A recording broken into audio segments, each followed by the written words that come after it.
बिस्मिल्लाहिर्रहमानिर्रहीम। अस्सलाम वालेकुम नाज़रीन इकराम, मैं हूं आपकी मेज़बान डॉक्टर मुक़द्दस मलिक, आपके अपने प्रोग्राम आपकी बात आपके साथ में।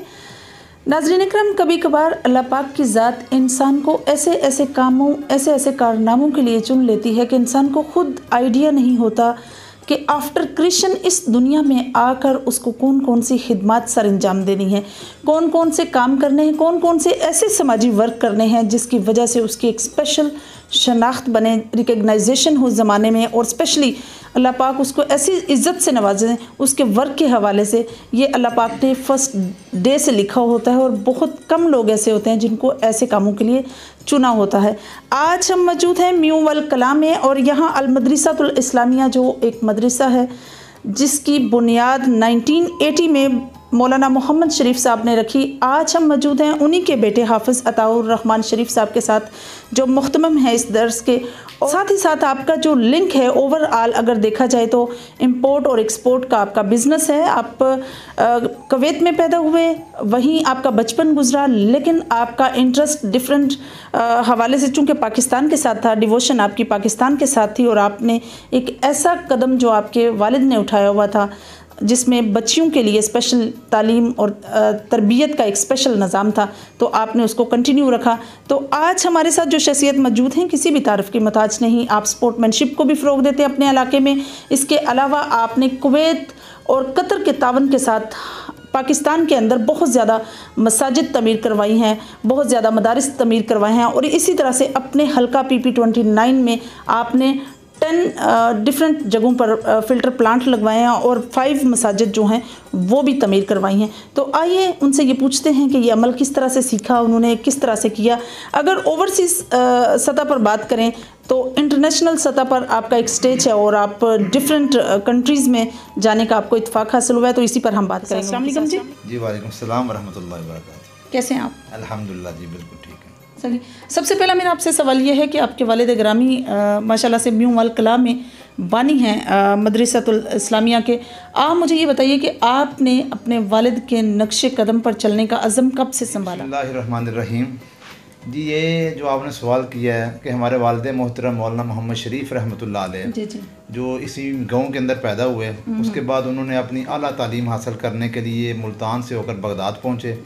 बगदाद से फरागत के बाद वो कुवैत में सेटल हो गए विद फैमिली, और कुवैत में वो वज़ारत औक़ाफ़ के इमाम व ख़तीब रहे माशाल्लाह। उसके बाद वो 1982 के अंदर गालिबन पाकिस्तान में आए और जमात इस्लामी मरकज़ मंसूरा में पूरे पंजाब की ज़िम्मेदारियों के साथ उन्होंने उधर अपना डेरा लगाया मंसूरा के अंदर, और 8 साल तक मरकज़ जमात इस्लामी के अंदर वो अमूर ख़ारजा की अहम ज़िम्मेदारियों पर फायद रहे माशाल्लाह। उसके बाद ये मदरसा उन्होंने कायम किया, और ये मदरसा उस वक़्त से चल रहा था, तो 99 के अंदर उनकी वफ़ात हुई। उसके बाद मेरे बड़े भाई इसको चलाते रहे, कुछ अर्सा हमारे कज़न है उन्होंने इसको चलाया, और मैं अपने बिज़नेस के हवाले में बाहर था। फिर बाद में 2007 के अंदर मैंने इस मदरसे को दोबारा हैंडल किया, और उस वक़्त से लेकर आज तक मैं इसको चला रहा हूँ माशाल्लाह। और अल्हम्दुलिल्लाह इस वक्त हमारे पास जो हमारे वालिद ने ये बूटा लगाया था, अल्हम्दुलिल्लाह आज भी हमारे पास पूरे पाकिस्तान, मकबूजा कश्मीर और पेशावर तक की तालबात जो हैं वो यहाँ पे तालीम हासिल कर रही हैं, और ये फ़्री हम तालीम हासिल करवाते हैं। तालबात को हम तालीम और तरबियत जो है हम फ्री बिल्कुल करवाते हैं, और हम अपने बाप के नक्शे कदम पर ये चल रहे हैं। बात करें हिफ्ज़ान सेहत के असूलों के मुताबिक, तो क्या आपके पास स्पेशल जो है वो ख़ास सफाई, खाने का इंतज़ाम, स्पेशल जो बच्चियों की तालीम और तरबियत है उसका मुकम्मल अरेंजमेंट है? थोड़ा सा जो मदारस का ट्रेंड बना हुआ है ना, उससे थोड़ा सा हट के रखा हुआ है। हमारे पास जो दोस्त इसके विजिट के लिए आते हैं वो कहते हैं कि हमने ऐसे मदारस के अंदर सफाई, ऐसा हॉस्टल सिस्टम, ऐसा जो किचन सिस्टम है वो आज तक देखा ही नहीं है। कि हमारा अल्हम्दुलिल्लाह जो मतबख है, जो किचन है, उसके अंदर खाने पीने का निज़ाम भी, कारपेटेड रूम है हमारे पास, सफाई का निज़ाम, एयर कूलर लगे हुए हैं, पंखे लगे हुए हैं माशाल्लाह, और बड़ा साफ़ सुथरा माहौल हमने रखा हुआ है अल्हम्दुलिल्लाह। अब ये जो समाजी होने का हुनर है ये अल्लाह पाक की तरफ से गॉड गिफ्टेड है, और जिस तरह से आप 92 में नाज़िम के उम्मीदवार भी रहे, और आपने बहुत ज़्यादा जो है वोट भी हासिल किए अपने इलाके से, और आपका इलाका ऐसा इलाका है जहाँ कोई भी कैंडिडेट पहले नहीं था, कोई भी उम्मीदवार नहीं था यहाँ से। आपने अपने वालिद से समाजत और सियासत दोनों चीज़ें उन्हीं से सीखी? जी अल्हम्दुलिल्लाह, हमारे वालिद मोहतरम ने भी समाजी एक आलिम दीन थे और आलिम दीन होने के साथ साथ उन्होंने बहुत ज़्यादा समाजी खिदमात फराहम की। हमारे गांव के अंदर मेरे ख्याल में बहुत से यतीमों को, बेवाओं को उन्होंने मुस्तकिल तौर पे उनके सरों पर दस्ता शफ़क़त रखा हुआ था और उन्होंने सियासत में भी कदम रखा हुआ था, उन्होंने इलेक्शन भी लड़ा अपनी ज़िंदगी के अंदर। तो ये शौक़ हमें अपने वालिद मोहतरम से ही मिला कि समाजी खिदमत का भी, फलाही खिदमत का भी, दीनी खिदमत का भी। तो उसी शौक़ से मैंने अपने वालिद मोहतरम के नक्शे कदम पर चलते हुए 1992 के अंदर, 92 के अंदर मैंने पहला सियासत में कदम रखा और मैंने उस वक्त नाज़म का इलेक्शन लड़ा और मैंने अल्हम्दुलिल्लाह उस दौर के अंदर 1700 वोट हासिल किया इस यूनियन कौंसिल से। माशाल्लाह माशाल्लाह। उस दिन से लेकर आज तक अल्हम्दुलिल्लाह हल्का पीपी नत्ती में हो या हमारे गांव के मियांवाल कलां, हमारा गांव है, मियांवाल कलां का कोई मसला हो, जलालपुर जट्टा का हो, शहर का हो, अल्हम्दुलिल्लाह मेरी कोशिश होती है कि मैं इस मसले को पहली फुर्सत में हल करूं, समाजी काम हो।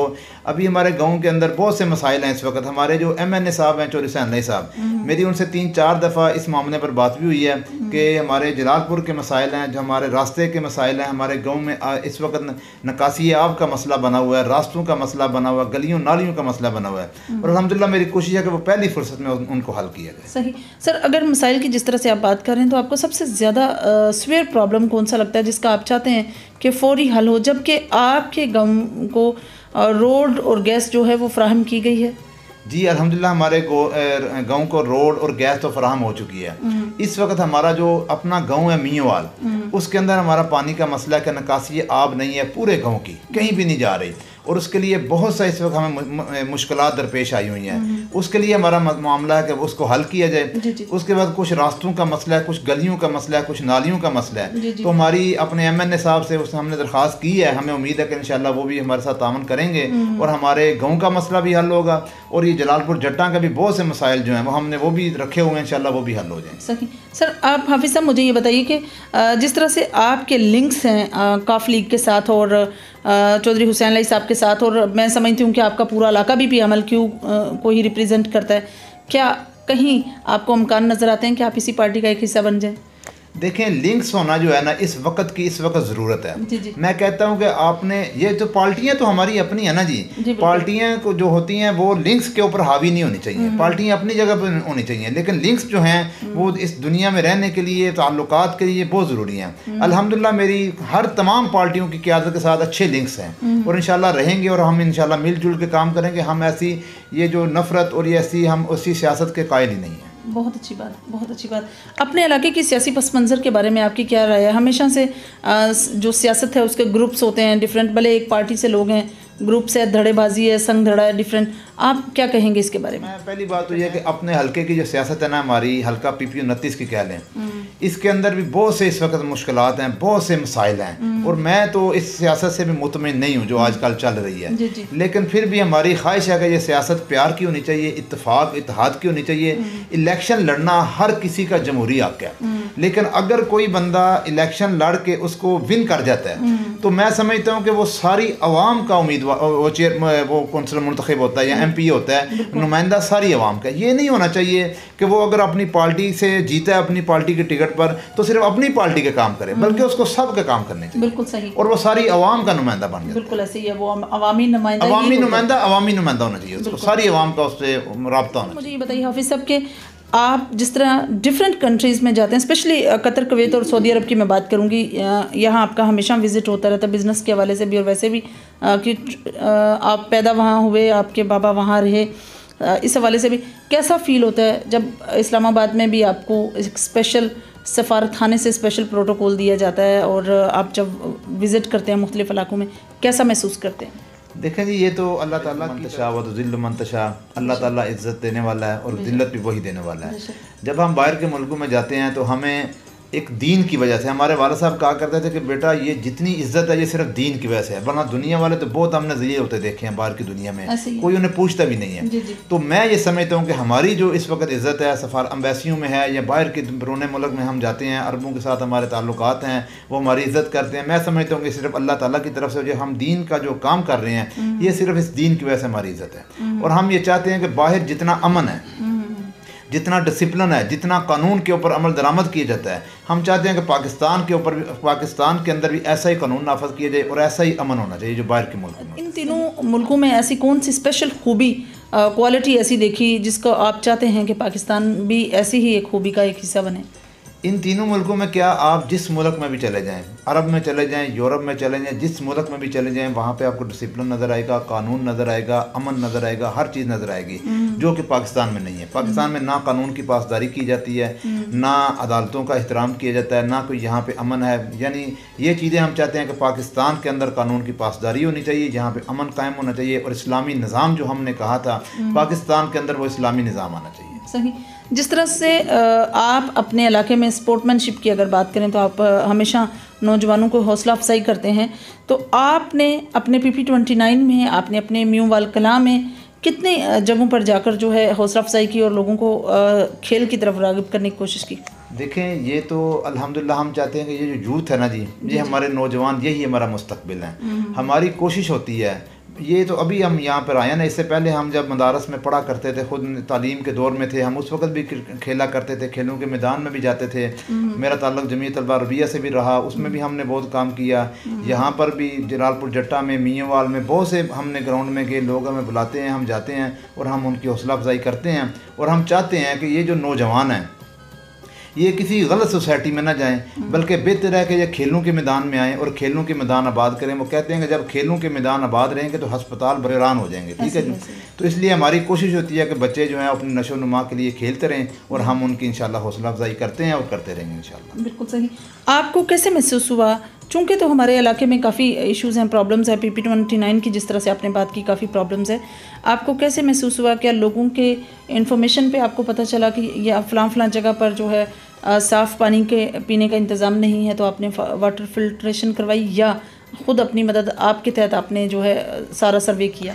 नहीं, ये हमने नहीं किया, ये लोग खुद ही हमसे रब्ता करते हैं कि हमारे गांव में, हमारे स्कूल में, हमारे इलाके के अंदर हमें पानी की ज़रूरत है, साफ़ पानी नहीं है। तो हम फिर उनकी दरख्वास्त के ऊपर, हमारा जो एक नेटवर्क है अपने मदरसे का और हमारी एक जमीया लजना इस्लाह मुस्लिमीन, उसके तहत हमारा बैरून ममालिक कतर और कुवैत में जो रब्ता होता है, हम उनकी दरख्वास्त लेकर उनकी दरख्वास्त के ऊपर हम वहाँ पर वो नस्ब करते हैं।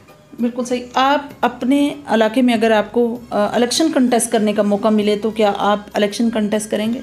देखिए, हमने तो आवाम की खिदमत करनी है। ठीक है जी, वो इलेक्शन कंटेस्ट करके कर लें या वैसे कर लें, ये तो वक्त के साथ साथ इंशाल्लाह हम देखेंगे किस तरह करते हैं। सही। आप लास्ट में अपने ही इलाके के नौजवानों को, अपने ही इलाके की ख़वातीन को, बच्चों को, बुज़ुर्गों को, सबको एक मुश्तरका कौन सा मैसेज देंगे जिस पर अमले पैरा होकर उनकी लाइफ में आसानियाँ हों और परेशानियाँ कम हों? देखें, मेरा तो यही, हर किसी को यही पैगाम है, बच्चों को, बड़ों को, ख़वातीन को, बहनों को, कि वो दीनी तालीम की तरफ राग़िब हो जाएं और कुरान की तालीम हासिल करें और इस्लाम की तरफ राग़िब हो जाएं। कोई इंशाल्लाह आप इस्लाम की तरफ आ जाएं, दुनिया खुद ब खुद आपके पीछे आ जाएगी। मैं ये समझता हूँ कि जो बंदा अपनी तवानाइयाँ, अपनी खिदमात दीन के लिए वक़फ़ कर देता है, अल्लाह के नज़दीक हो जाता है। अल्लाह ताला दुनिया की सारे वसाइल, दुनिया की सारी ताकतें उसके कदमों में ला कर रख देता है। मेरी अपनी ये मिसाल है कि अल्हम्दुलिल्लाह मैं समझता हूँ कि मैं ये जो इदारा चला रहा हूँ, मेरी खिदमात जो इदारे के लिए हैं, मेरी अल्हम्दुलिल्लाह मैं बिज़नेस भी करता हूँ, बड़ा अच्छा वेल सेटल्ड बिज़नेस करता हूँ, जो मेरे ख्याल लोगों के तसव्वुर में भी नहीं है कि मेरा आदमियों के साथ बिज़नेस होता है, जिस तरह भी होता है। लेकिन वो जब मेरा बहुत ज़्यादा जो है सरमाया, वो जब इदारे में ख़र्च होता है, सर्फ होता है, तो मैं समझता हूँ कि ये एक दीन का काम मैं कर रहा हूँ, तो अल्लाह ताला सारियाँ आसानियाँ जो है वो दुनिया की मेरे लिए उसने पैदा कर देता है। और अल्हम्दुलिल्लाह जो मैं दुनिया में लोगों को मुश्किलात में देखता हूँ, मैं सोचता हूँ कि मैं तो बहुत बेहतर हूँ कि मैं इन मुश्किलात में नहीं आया। ये अल्लाह ताला की मेहरबानी माशाल्लाह से। हाफिज़ साहब, काफ़ी मसाइल इलाके में ऐसे भी होते हैं जिनका हल जो है वो थाना कचहरी कल्चर पर होता है। क्या आपने कभी कोशिश की है कि आपके इलाके के तमाम मसाइल अगर आपके ही इलाके में बैठ कर हल हों? ऐसा कभी हुआ है? जी बिल्कुल, अल्हम्दुलिल्लाह। देखें, लोग कहते हैं, मुझे काफ़ी दफ़ा मेरे वो सोशल मीडिया के ऊपर लोगों के मैसेज आते हैं कि मैं समझता हूँ, जिस तरह मैंने पहले बात की कि ताल्लुकात मेरा ये है कि हर किसी सोसाइटी से होने चाहिए, सियासतदानों से भी होने चाहिए, ब्यूरोक्रेट से भी होने चाहिए, इंतज़ामिया पुलिस से भी होने चाहिए। अल्हम्दुलिल्लाह मेरे ताल्लुकात पुलिस से भी होते हैं, DPO के साथ भी होते हैं, सियासतदानों के साथ भी होते हैं, ताकि ये मसाइल जो है ना ये हमारे इधर हल होने चाहिए। और अल्हम्दुलिल्लाह DSP साहब भी मेरे काफ़ी दोस्त हैं, तो उनकी कोशिश होती है कि जो मियांवाल का मसला है मेरे इलाके का, वो ज़्यादातर कोशिश करते हैं कि यार आप हाफिज़ साहब के पास चले जाएं और वहाँ बैठ के ये मामला हल कर लें। तो हमारी यही कोशिश होती है कि हमारे जहाँ तक हमारे सोर्सेज हैं, ये मामला थानों कचहरियों में ना जाएँ, हम खुद ही बैठ कर प्यार मोहब्बत से इनको हल कर दें। Very good. जी तो नाज़रीन, ये थी हाफिज़ अताउर रहमान शरीफ साहब की गुफ्तगू जो आप लोगों ने सुनी, और बहुत अच्छा मैसेज, और अल्लाह पाक ने एक अच्छी ड्यूटी उनको दी है और अच्छा एक फ़र्ज़ निभा रहे हैं। बींगा पाकिस्तानी, बींगा मुस्लिम, एक परफेक्ट किस्म का फ़र्ज़ जो है वो निभा रहे हैं। लोगों को फैसिलिटेट कर रहे हैं, तालीम को आम कर रहे हैं, और जहाँ मामलात कहीं परेशानी के उनको हल करने की कोशिश कर रहे हैं। यही एक मुसलमान होने का सबसे बड़ा फ़रीज़ा है। इंशाल्लाह हमारी और आपकी मुलाकात होगी फिर किसी नए प्रोग्राम में। तब तक के लिए इजाज़त चाहते हैं। अल्लाह हाफ़िज़।